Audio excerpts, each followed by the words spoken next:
My grootste uitdaging edele vir die oomblik is die feit dat ek is in die jaar 2001 aangekla in hierdie weermag, omdat ek te veel vir ander mense gepraat het oor korrupsie.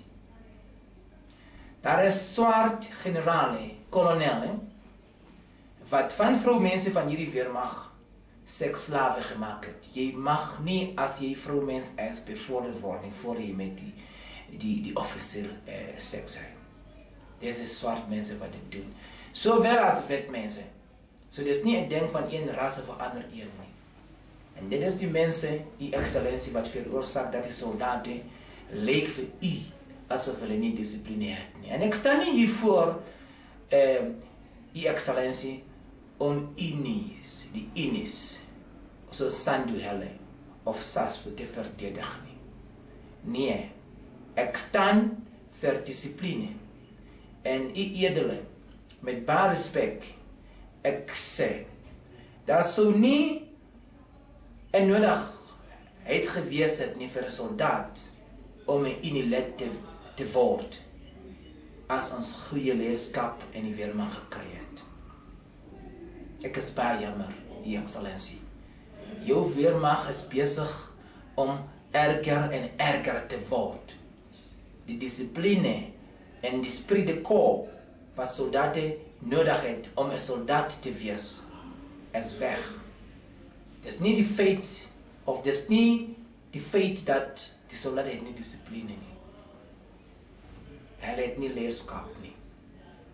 So ek vra die excellentie, dat soos ek in Afrikaans ook praat, ek het in die ander tale ook gepraat, dat ek moenie misverstaan word nie. Dat miskien ek het 'n probleem met een taal of een ras of een groepering nie. Ek sou graag baie bly gewees het as iemand sou my gehelp het om my vrae te vra, sodat as ek u excellentie verder bespreek, ek kan ander feite onthou. Ongelukkig, ek het al my vriende wat Afrikaans sprekend gevra om my te help. Maar die mense van hulle het gesê, hulle is te bang. Hulle dink ek gaan en ek sal moet 'n sweep kry om die excellenties te bespreek. Hulle het te veel ervaring dat as iemand praat in die weermag en praat oor die korrupsie wat hierso plaasvind, die persoon sal pakslaai kry. En hulle wil nie kolonel Pierce se pakslaai, hulle moet dit ook kry nie. Dit is hoe die boere voel in die weermag. En dit is baie dit maak iemand jammer voel. Want as die excellentie soldaten hê wat nie vir die waarheid kan staan nie, en amper elkeen van hulle weet wie is die mense wat die weermag en hierdie tipe probleme laat insak en temel. Maar hulle is te bang. Victimisering. Die excellentie so bang. As Suid-Afrika gaan in die ergste van probleme beland in die laaste 15 of 20 jaar wees. Ongelukkig, die excellentie. Dit gaan in u se tyd gebeur. Net sowel as dit kan gebeur, as Suid-Afrika gaan die beste tyd ooit kry in die laaste 20 jaar. Dit gaan weer in die tyd van u excellentie, die opportunity kry. So ons staan by 'n kruising, u excellentie, om alles reg te kry of alles verkeerd te kry.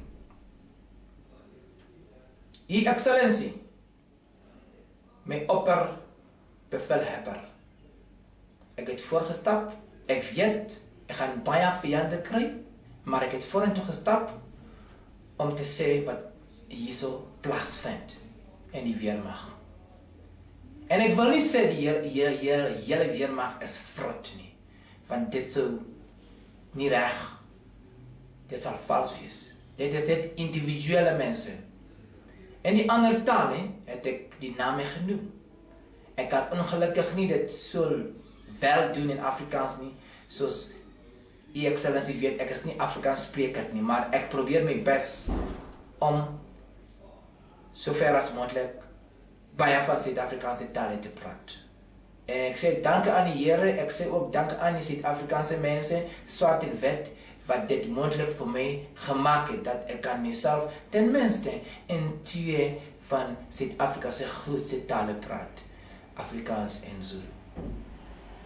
U Excellency, ek kan nie verder as hierdie praat nie, maar ek vra u met al die respek, soos my opperbevelhebber, om te help my. Daar is nie 'n manier nie dat die mense wat my foutief aangekla 2001 gaan dit moontlik maak dat ek vry is van die leuns wat hulle teen my gesê het nie. Nie 'n manier in my lewenstyd nie. Hulle gaan probeer hulle bes dat ek gaan tot by pensioen. Ek staan nog met hierdie sak waar hulle beskou my klaar soos iemand wat 'n fout gemaak het. Maar daar is nie een regter in die weermag of in die Hooggeregshof wat my bevind soos iemand met 'n fout nie. Maar ek is beskou soos iemand met 'n fout. My werk is van my afgevat van die jaar 2002 deur niemand anders nie as generaal Motabo.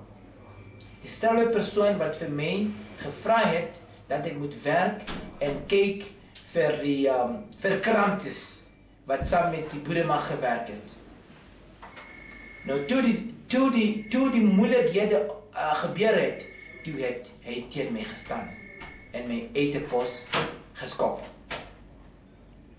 Ek is baie verbaas vandag, dieselfde generaal Motabo, wat nie meer in die weermag is nie, is besig om advies te gee aan die nuwe minister van verdediging.